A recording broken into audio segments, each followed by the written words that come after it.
දේශනාවෙහි මාතෘකාව හැටියට තබා ගත්තේ කාලකාරාම සූත්‍රය. මේ කාලකාරාම සූත්‍රයේ කියන්නේ පින්නතුනි බුදුරජාණන් වහන්සේගේ බුදු ගුණ. කාලකාරාම සූත්‍රය බොහොම ලස්සන දේශනාවක්. මේ ලස්සන දේශනාවක් කියලා කියන්නේ පින්වත්නි අපි ඉස්සෙල්ලා බලන්න ඕනේ මේ කාලකාරාම කියලා කියන්නේ බුදුරජාණන් වහන්සේ කාලේ තිබුණු පින්නතුනි විහාරයක්. කාලකාරාම පන්සල. ඒ කාලකාරාම පන්සල හැදුනේ පින්නතුනි මේ විදියට බුදුරජාණන් වහන්සේ මේ සූත්‍රය දේශනා කළේ සාකේත නුවර කාලකාරාම කියන විහාරෙ වැඩ ඉන්න වෙලාවක. සාකේත නුවර කියලා කියන්නේ පින්නතුන් දන්නවා බිම්බිසාර මහරජුරුවන්ගේ බිරිඳ බවට පත් වුණේ පින්නතුනි කෝසල දේවිය. කෝසල දේවිය කියන්නේ කොසල් මහරජුරුවන්ගේ පින්නතුනි නැගණිය නංගි.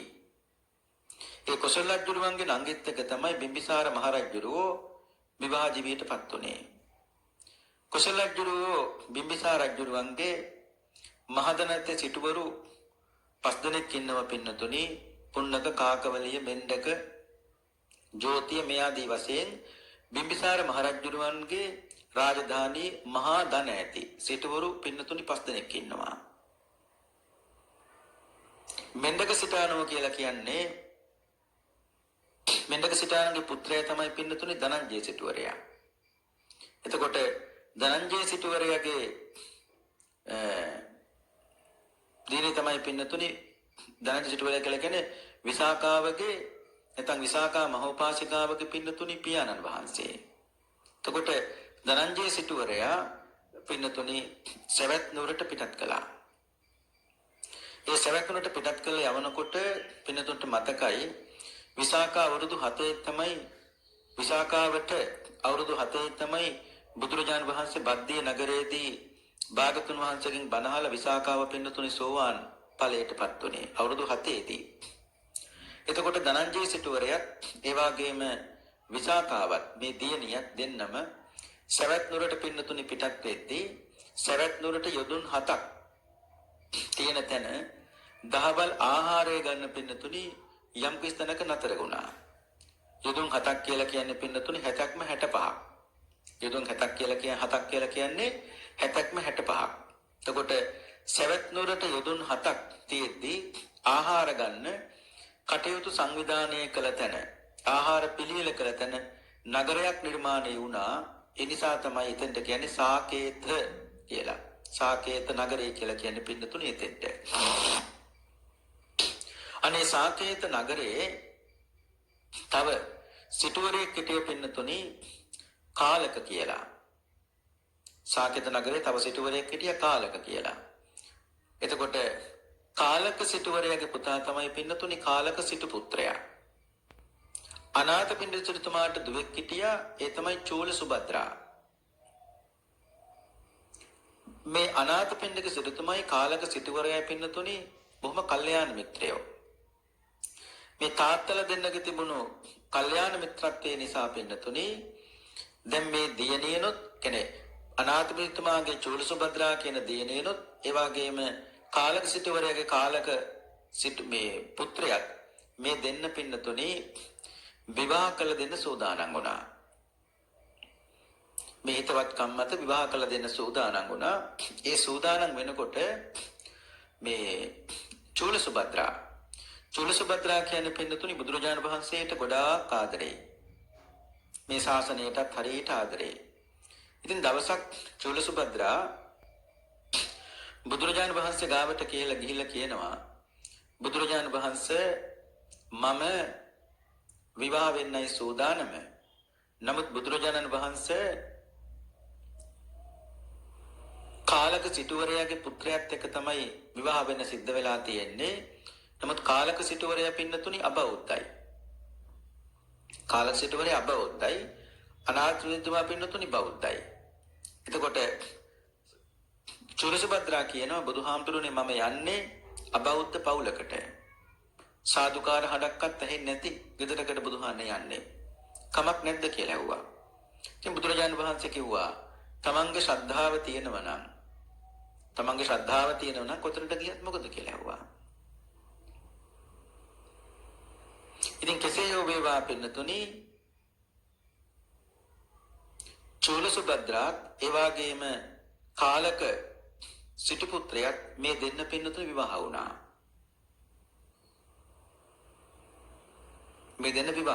විවාහ වුණාට පස්සේ දැන් ඉතින් චූලසුභද්‍රා ඉන්න පින්නතුනි අබෞද්ධ ගෙදරක.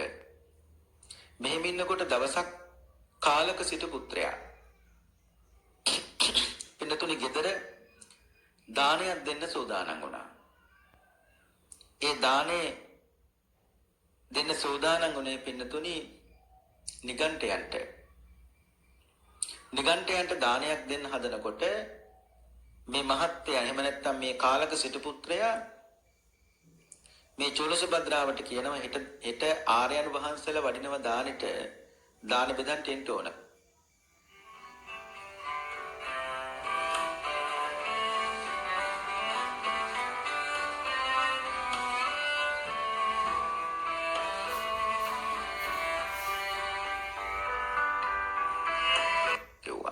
අනේ පින්නතුනි චූලසුභද්‍රාට මේ ආර්යයන් වහන්සේලා කියන වචනේ යවුවාම මහා පුදුමාකාර සතුටක් ඇති වුණේ.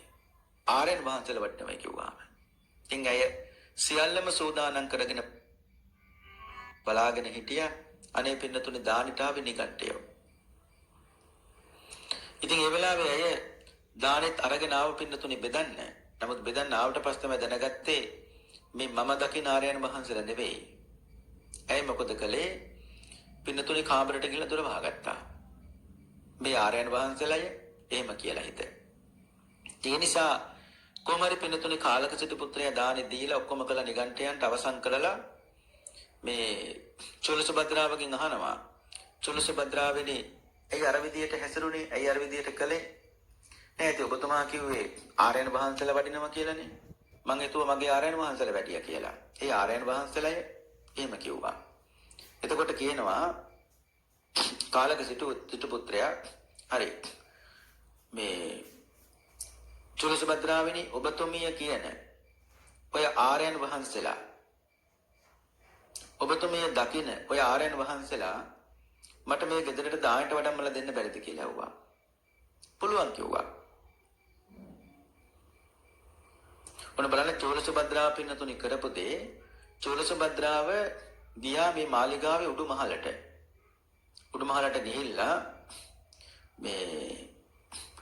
උඩුමහලට ගිහිල්ලා පින්නතුනි මම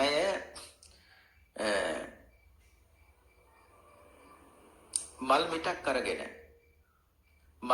අරගෙන මේ මල් මිට පින්නතුනි අහසට විසිකලා. අහසට විසිකලා ප්‍රාර්ථනාවක් කළා. මේ දෑසමන් මල් ටික ආසේ විසිරීලා ගිහිල්ලා භාග්‍යවතුන් වහන්සේ යම් තැනකද එතන උඩුවියනක් ඇටියට මේ මල් ටික පිහිටාවා කියලා.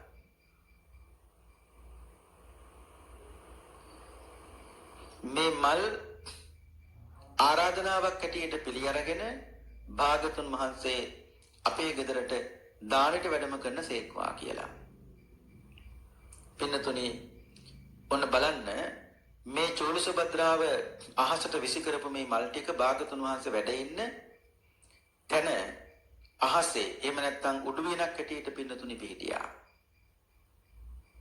දැන් මේ මල් තමයි චූලසුභද්‍රාව යවුවේ ආරාධනාවක් ඇටියට භාග්‍යවතුන් වහන්සේට. පින්නතුනි මේ වෙලාවේ මෙතෙන්ට එනවා අනාථපිණ්ඩික සිටුතුමා. අනවේතුමා ඇවිල්ලා භාග්‍යවතුන් වහන්සේට ආරාධනා කළා ස්වාමීනි භාග්‍යවතුන් වහන්සේ දානෙට වැඩම කරන්න කියලා. බුදුහාමුදුරුවෝ මතක් කළා හෙට භාග්‍යවතුන් වහන්සේට වැඩි යුතු දානයක් තියෙනවා වඩින්න බෑ කිව්වා. ඒ ස්වාමීනි ආරාධනා කරන්නවත් කවුරුවක්වත් ආවේ නෑනේ. ඊට පස්සේ බුදුහාමුදුරුවෝ පින්නතුනි තමන් වහන්සේගේ ශීර්ෂක මස්තකයේ තියෙන අර උඩුවියන නැත්තම් මේ මල් ටික පින්නතුනි පෙන්නවා. ඊට පස්සේ ඇහුවා ස්වාමීනි භාග්‍යවතුන් වහන්සේ මේ කවුද මල් ලිව්වේ? ඊට පස්සේ කිව්වා නුඹේ දුවයි කිව්වා. කවුද? චූලසුභද්‍රා. අනේ අනේවිතුමා පින්නතුනි බොහෝසෙයින් සතුටටපත් වුණා. මගේ දුව චූල සුභද්‍රා ආරාධනාවක් ඇටියට භාගතුන් වහන්සේට මල්ලි වෙලා. බුදුහාමුදුරුවෝ අහනවා මේ අනේවිතුමා අහනවා ස්වාමීනි භාගතුන් වහන්සේ මේ මලුත් ඔබ වහන්සේ ආරාධනාවක් ඇටියට බාර ගන්නවද කියලා ඇහුවා. මලුත් ඔබ වහන්සේ ආරාධනාවක් ඇටියට බාර ගන්නවද කියලා ඇහුවා. භාගතුන් වහන්සේ වදාලා දෝරේ සන්තෝ පකාසෙන්ති හිමවන්තෝ පබ්බතෝ අසන්තෙත්තන දිස්සන්ති ප්‍රත්‍යකිත්තා යතසරා. ඒ කියන්නේ අනේපිත සුදුතුමනි රාත්‍රී කාලයේ අඳුරේ ඊතලයක් විද්දට කොතෙන්ට වැටුණද කියලා පින්නතුනේ හොයන්න බෑ. ශ්‍රද්ධාව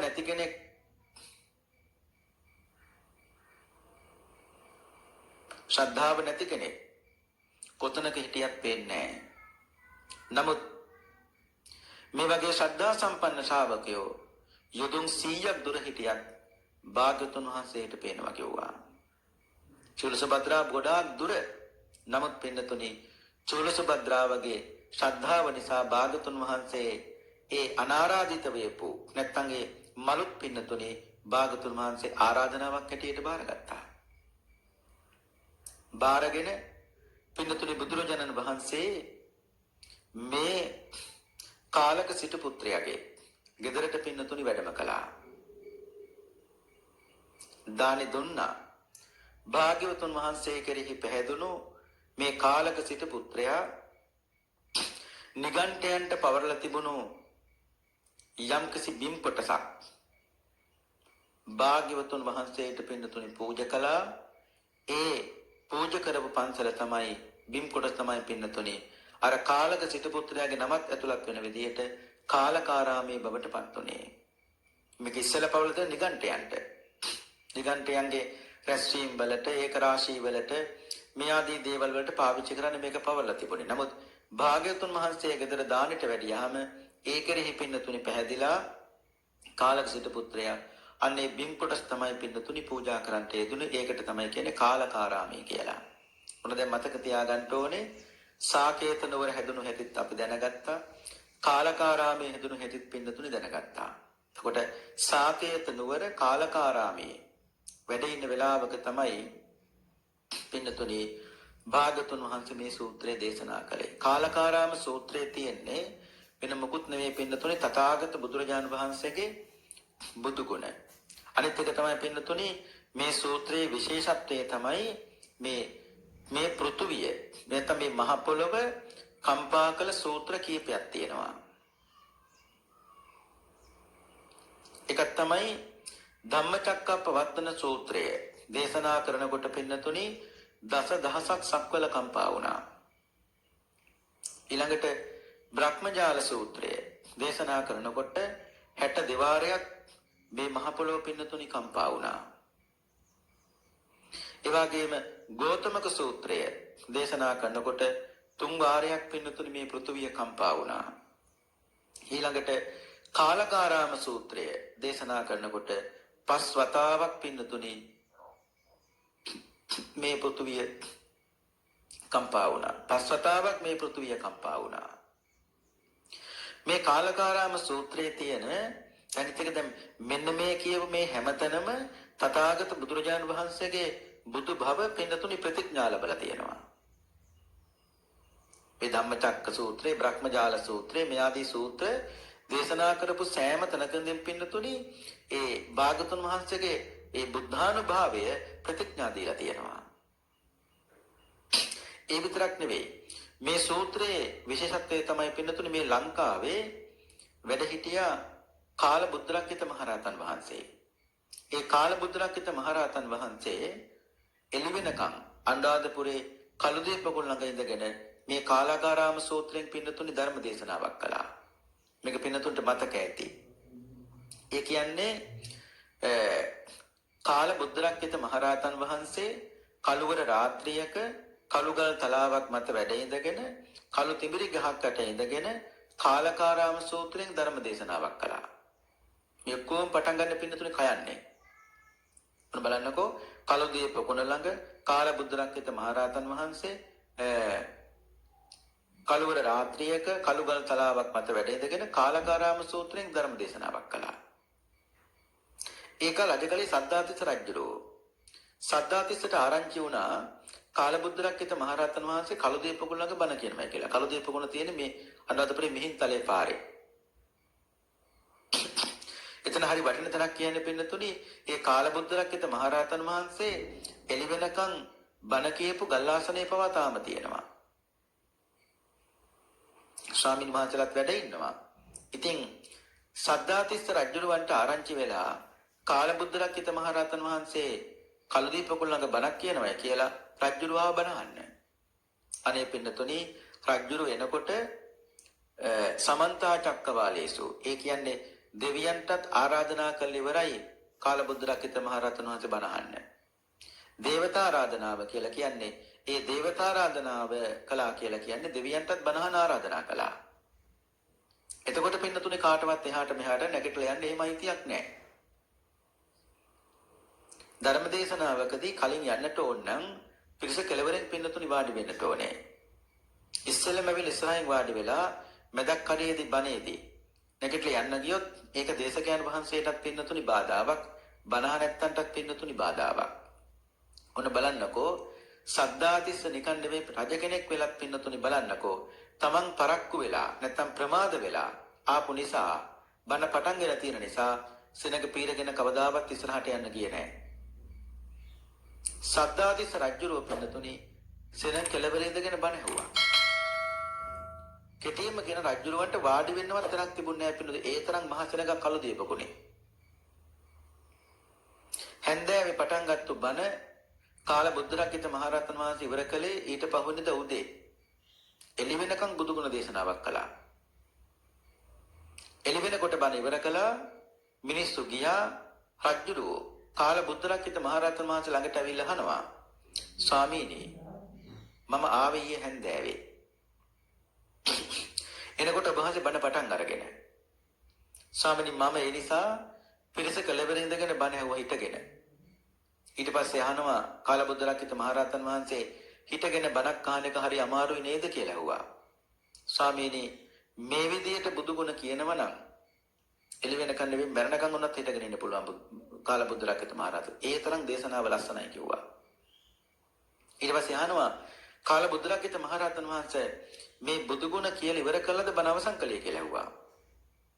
උන්වහන්සේ කියනවා රජතුමනි බුදුගුණ මම පිරිනිවන් පානකම් කිව්වත් මට කියන්න බෑ කිව්වා. කියලා ඉවර කරන්න බෑ කිව්වා. ස්වාමීනි බුදුගුණ කියලා ඉවර කරන්න බෑ කියන බවට මට උපමාවක් කියලා දෙන්න පුළුවන්ද? පුළුවන්. අයතුමනි මතක තියාගන්න මහ විශාල වතුර පාරකට ඉදි කට්ටක් අල්ලනවා. ඉදි කට්ටක් අල්ලනකොට ඉදි කට්ටේ නූල දාන තැන සිදුර තියෙන්නේ. මේ සිදුරින් ජල බිඳුව එහා පැත්තට වැටෙනවා. ඒ වැටෙන ජල බිඳුව බොහොම සල්පයි. මමත් ඊයේ හැන්දෑවේදලා මෙතෙක් දේශනා කළ බුදුගුණ හරියට ගලංගෙන වතුර පාරකට ඉදි කට්ටක් අල්ලනකොට ඉදි කට්ටේ නූල දාන තැන සිදුරින් වැටෙන ජල බිඳුව බොහොම සල්පයි. මම දේශනා කළ බුදුගුණත් බොහොම සල්පයි කිව්වා. මට තව දේශනා කරන්න තියෙන බුදුගුණ ගංගාවක් තරම් විශාලයි කිව්වා. ස්වාමීනි තව උපමාවක් කියන්න. ඊට පස්සේ කියනවා හැල් කෙතක එක හැල් කරලකට වඩා ඉතිරි හැල් කරල් බොහෝ වේද. ඒ කියන්නේ මහා විශාල කුඹුරු යායක පින්නතුනි මහා විශාල හැල් කෙතක එක වී කරල යම්සේද මම ඊ හැන්දෑවල මෙතෙක් දේශනා කළ බුදුගුණත් ඒ හැල් කෙතක එක වී කරලක් හා සමානයි. නමුත් මට තව දේශනා කරන තියෙන බුදුගුණ මා විශාල හැල් කෙතක් හා සමානයි කිව්වා. ස්වාමීනි තව උපමාවක්. හයතුමනි වැස්ස කාලෙට ගැඩිවිල්ල පොළොවෙන් මතුවෙනවා. ඒ ගැඩිවිලා පොළොවෙන් මතුවෙනකොට නිකන් නෙවෙයි ඌ පස් පිඩල්ලකුත් අරගෙන තමයි මතුවෙන්නේ. ඌ පස් පිඩල්ලකුත් අරගෙන තමයි පොළොවෙන් මතුවෙන්නේ. ආන්නේ ගැඩිවිලා පොළොවෙන් මතුවෙනකොට ඔළුව උඩ තියාගෙන එන නැත්තම් උඩට එන පස් පිඩල්ල සල්පවන්නේ යම්සේද මමත් ඊයේ හැන්දෑවේදලා මෙතෙක් දේශනා කළ බුදුගුණ හරියට ඒ හා සමානයි කිව්වා. මට තව දේශනා කරන තියෙන බුදු ගුණ මේ මහ පොළොව තරම් විශාලයි කිව්වා. ස්වාමිනී තව උපමාවක්. රයිතුමනි සත් දවසක් වහපු මහ වැස්සකින් කුඹුරු යායක එක ලියක්දක් පිරෙන්නේ යම්සේද මමත් දේශනා කළ බුදු ගුණ ඒ තරම් සල්පයයි. ඒ කියන්නේ එක ලියක්දක් පිරුණු වගේ තමයි. නමුත් මට තව දේශනා කරන තියෙන බුදු ගුණ හරියට මහා විශාල කෙත්යායක් හා සමානයි කිව්වා. ස්වාමිනී තව උපමාවක්. සද්ධාතිස්ස මහ සමුදුරේ නැත්නම් මහ මුහුදෙන් මිනිස්සෙක් පොල් කට්ටකට වතුර ටිකක් ගන්නවා. මහ මුහුදෙන් පොල් කට්ටකට වතුර ටිකක් ගන්නවා. ඒ පොල් කට්ටට ගත්තු වතුර ටික ස්වල්ප වන්නේ යම්සේද මමත් ඊයේ හැන්දෑල මෙතෙක් දේශනා කළ බුදු ගුණ ඒ තරම් බොහොම ස්වල්පයි. නමුත් මට තව දේශනා කරන්න තියෙන බුදු ගුණ මහා මූදක් තරම් විශාලයි කිව්වා. ස්වාමිනී තව උපමාවක්. රයිතුමනි ඇත් බඳකින් ඒ කියන්නේ ඇතාගේ ශරීරයේ පින්නතුනි කූඹියක් වහනවා. කූඹිය වහලා ඇතාගේ ශරීරයෙන් ඒ කූඹිය මාංශ බිඳුවක් ගන්නවා. ඒ මාංශ බිඳුව සල්ප වන්නේ යම්සේද මමත් ඊයේ හැන්දෑවේදී මෙතෙක් දේශනා කළ බුදු ගුණ හරියට ඇත් බඳකින් කූඹියක් ගත්තෝ මාංශ බිඳුව හා සමානයි කිව්වා. නමුත් මට තව දේශනා කරන්න තියෙන බුදු ගුණ ඇත් බඳක් තරම් විශාලයි කිව්වා. ස්වාමිනී තව උපමාවක්. ඊට පස්සේ කාලබුද්ධරක්කිත මහරහතන් වහන්සේ කියනවා අයතුමනි එළි වෙනකන් බණකුත් කියලායි මේ ඉන්නේ. එළි වෙනකන් බණකුත් කියලායි මේ ඉන්නේ. දැන් ඔබතුමාට තියෙන්නේ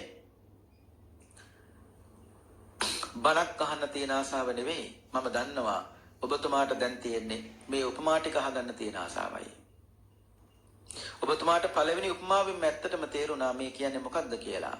නමුත් දැන් උපමා ටික අහගන්නවා. ඊට පස්සේ සද්දායි රජුරෝ කියනවා ඇත්තයි ස්වාමීනි කාලබුද්ධරක්කිත මහරහතන් වහන්සේ ඔබ වහන්සේ කියව පළවෙනි උපමාවෙන් මට තේරුණා බුදු ගුණ කොච්චර කිව්වත් ඉවර කරන්න බෑ කියලා. නමුත් ස්වාමීනි ඇත්තට මට ඕනකම තිබුණේ මේ උපමා ටික අහගන්නයි. අන්තිමට සද්දාතිස්ස රජුරෝ කියනවා පින්නතුනි ස්වාමීනි කාලබුද්ධරක්කිත මහරහතන් වහන්සේ ඔබ වහන්සේ කිව් මේ බණ ටිකට මට දැන් දෙන්න පිරිකරක් නෑ ස්වාමීනි. ඒ නිසා මේ මුළු ලක්දිව භාරකරු මමයි.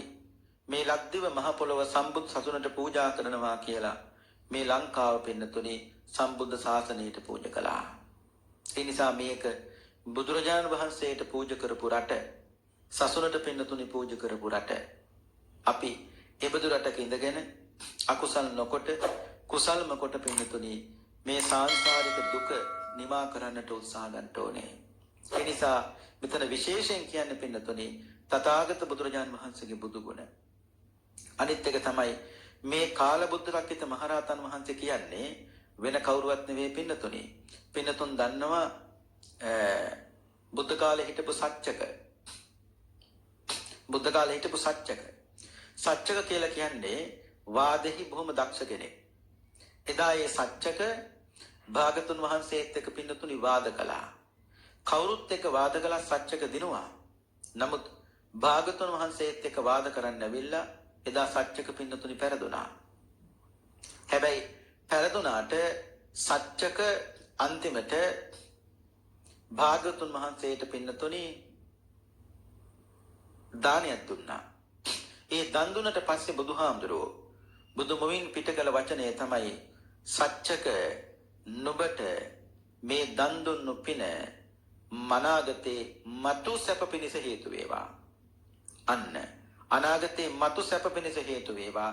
ඒ මතු සැප පිණිස හේතු වේවා කියන වචනය තමයි ඒ සච්චක තමයි පින්නතුනි කාල බුද්ධරක්කිත නමින් මේ ලංකාවේ ඉපදුනේ. ඒ මතු සැප පිණිස හේතු එදා බුදුගුණයට නොපැහැදුණු සච්චක පින්නතුනි බුදුගුණයට පැහැදිලා එතෙන් පටන් මේ ජීවිතේ ඇවිල්ලා කාල බුද්ධරක්කිත නමින් පින්නතුනි මේ ලංකාවේ ඉපදිලා කාල බුද්ධරක්කිත නමින් පින්නතුනි පැවිදි වෙලා අද මේ ලංකාවේ එළි වෙනකන් පින්නතුනි මහරහතන් වහන්සේ නමක් බුදු ගුණ දේශනා කළා. ඒ තමයි කළු දීපකුණේ. ඔය කාල බුද්ධරක්කිත මහරහතන් වහන්සේ. එයා කාල බුද්ධරක්කිත මහරහතන් වහන්සේ කියන්නේ වෙන කවුරුවත් නෙවෙයි පින්නතුනේ බුද්ධ කාලේ හිටපු සත්‍යක. දැන් අපි අහලා තියෙනවා පින්නතුනේ බුදු ගුණ අනන්තයි. එතකොට බුදු ගුණ අනන්තයි කියන බව තේරුම් ගන්නට තියෙන ප්‍රධාන ලක්ෂණය තියෙන කොතනද පින්නතුනේ? ඒ ප්‍රධාන ලක්ෂණය තියෙන්නේ ඉතිපිසෝ ගාථායමයි. කොතනද? ඉතිපිසෝ ගාථා පටන් ගන්නෙත් ඉතිපිසෝ භගවා කියලා. අවසන් වෙන්නෙත් පින්නතුනි බුද්ධෝ භගවාති කියලා. එතකොට මුල ඉඳලා අගට ගියත් භගවා කියන වචනේ හම්බ වෙනවා. අග ඉඳලා මුලට ගියත් භගවා කියන වචනේ හම්බ වෙනවා. මේ වචන දෙකෙන් එළියට පනින්න බෑ. මේක එකම චක්‍රයක් හැටියට, එක වලල්ලක් හැටියට පින්නතුනි ගණන් ගන්නවා. මිසක මේ වචන දෙකෙන් එළියට පනින්න බෑ.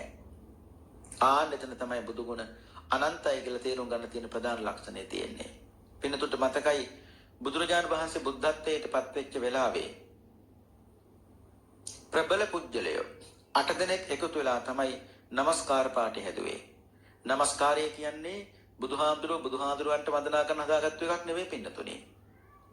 බුදු වෙච්ච දවසේ ඉස්සෙල්ලාම නමෝ කිව්වේ සාතාගිරි කියන යක්ෂයා. තස්ස කියන වචනේ කිව්වේ වේපජිත්ත කියන අසුරේන්ද්‍රයා. භගවතෝ කිව්වේ සතරවරන් දෙව් රජවරු. ධෘතරාෂ්ට්‍ර විරෝධ විරූපාක්ෂ වෛෂ්ණවන කියන සතරවරන් දෙව් රජවරු. අරහතෝ කිව්වේ පින්නතුනි සක්‍ර දේවේන්ද්‍රයා. සම්මා සම්බුද්දස්ස කිව්වේ සහම්පති මහා බ්‍රහ්මයා. අන්න මේ ප්‍රබල පුජ්‍යලයෝ 8 දෙනාම එකතු වෙලා තමයි නමෝ තස්ස භගවතෝ අරහතෝ සම්මා සම්බුද්දස්ස කියන নমස්කාර පාඨය කිව්වේ. මතක තියාගන්න නමෝ කිව්වේ සාතාගිරි යක්ෂයා. තස්ස කිව්වේ වේපජිත්ත කියන අසුරේන්ද්‍රයා. භගවතෝ කිව්වේ සතරවරන් දෙව් රජවරු. අරහතෝ කිව්වේ පින්නතුනි සක්‍ර දේවේන්ද්‍රයා. සම්මා සම්බුද්දස්ස කිව්වේ සහම්පති මහා බ්‍රහ්මයා. මෙන්න මේ 8 දෙනාම එකතු වෙලා নমස්කාර පාඨය හැදුවේ. ඒ සහිතන්න එපා নমස්කාරය කියන්නේ බුදුහාන්ට වන්දනා කරන දාගත්තු එකක් නෙවෙයි. ඒ නිසා හැමදාම උදේ පාන්දර අවදි වෙනකොට පින්නතුනි අවදි වෙච්ච ගමන් හොඳට සිහිය උපදවා ගන්න. සිහිය උපදවාගෙන ඇඳේ ඉඳගෙන හරි කමක් නැහැ වැඳගෙන නමෝ තස්ස භගවතෝ අරහතෝ සම්මා සම්බුද්දස්ස කියන নমස්කාර පාඨයවත් 3 පාරක් කියලා ඇඳෙන් පය බිමට තියන්න පුරුදු වෙන්න කවදාවත් වරදින්නේ නැහැ. තවත් පුළුවන් නම් සබ්බේ සත්තා භවන්ත සුඛිතත්තා. අද දවසේ මගෙන් දුකක් කිසිවෙකුටත් නොවේවා. හැම සත්වයෙකුටම යහපතක්ම වේවා කියන මෛත්‍රී පූරාංගම සිතවිල්ලෙන් අවදි වෙන්න පුළුවන් නම් ඇඳෙන් පය බිමට තියන්න පුළුවන් නම් ඒ දවස විතරක් නෙවෙයි මුළු ජීවිත කාලෙටම ආශිර්වාදයක් බවට පත් වෙනවා. අද දවසේ මගෙන් දුකක් කිසිවෙකුටත් නොවේවා. සෑම සත්වයෙකුටම යහපතක් වේවා. හරි වටිනවා පින්නතුනි. අන්න ඒකයි මේ ධර්මයෙන් පිහිට ලබනවා කියලා කියන්නේ. හැබැයි ඒක දවස් දෙකක් නෙවෙයි මුළු ජීවිත කාලෙම පින්නතුනි භාගතුන් වහන්සේත් එක්ක ජීවත් වෙන්න උත්සාහවන්ත වෙන්න ඕනේ. බුදුහාමුදුරුවොත් එක්ක ජීවත් වෙන, බුදු ගුණයත් එක්ක ජීවත් වෙන කිසිම කෙනෙකුට පින්නතුනි මේ ලෝකේ කවදාවත් වැරදුනෙත් නැහැ. අනාගතයට පින්නතුනි වරදින්නෙත් නැහැ.